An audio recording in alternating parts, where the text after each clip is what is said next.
El máximo tribunal provincial pasa su peor momento desde el retorno de la democracia.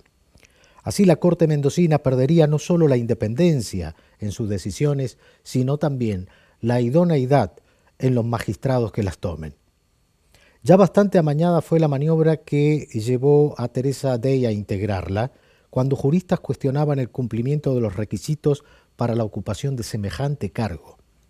Hay que recordar que Jorge Nanclares se vio envuelto en una doble renuncia para poder permitir el acceso de Teresa Dey. El expresidente de la Corte había presentado su renuncia el 1 de junio, pero en forma condicional al otorgamiento de su jubilación. Y 3 semanas después, el 29 de junio, volvió a renunciar, cuando todavía no le habían dado la jubilación. Y así, entre los cuestionamientos que recibía Teresa Dey y la apurada salida de Jorge Nanclares, se pasó a un proceso récord para asuntos tan delicados y que protocolarmente suelen llevar mucho más tiempo, porque solamente pasaron 2 horas y media entre la votación en el Senado aprobando los pliegos de Teresa Dey y la toma de juramento de la abogada. Debe haber sido, seguramente, el nombramiento judicial más rápido en la historia del oeste argentino. Pero si de tiempo se trata, mucho más llamativo es ver que un magistrado lleva más de 35 años en el cargo. A ver, a pesar del recambio que se exige en los otros poderes del Estado, donde hasta las reelecciones han sido limitadas, incluso con el aval de los Supremos.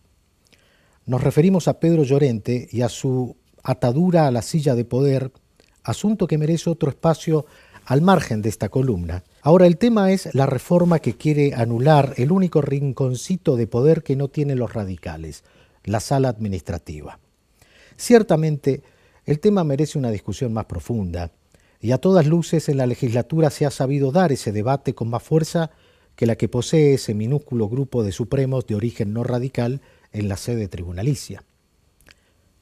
Omar Palermo y Mario Adaro particularmente se plantaron firmes desde que vieron que el apoyo lo recibían incluso de personalidades de fuste, de una altura y trayectoria jurídica incuestionable, como la doctora Aida Kemmelmacher, quien dio en la tecla cuando sintetizó todo esto en el concepto que con esta reforma se perdería la especialidad y se vulneraría la independencia de la justicia mendocina.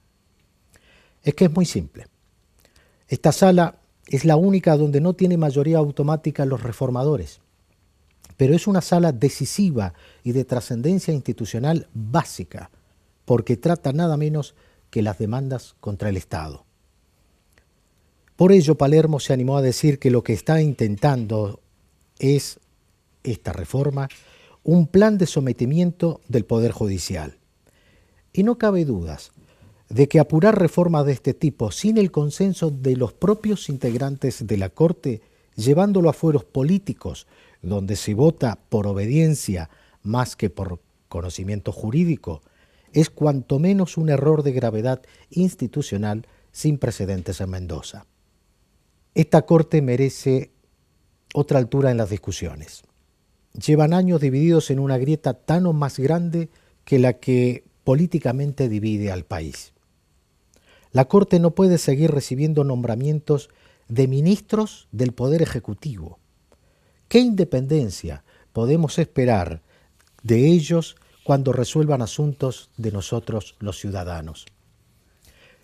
Pero con el cuestionamiento y el aterrizaje forzado de algunos integrantes de la Corte, quienes son nombrados supremos, o peor aún, con la vergonzosa forma de aferrarse al poder por más de 35 años, como lo hace Llorente, no hay garantías institucionales de que estos integrantes le den a la Corte de Mendoza seriedad, credibilidad, especialidad y mucho menos independencia. Muchas gracias.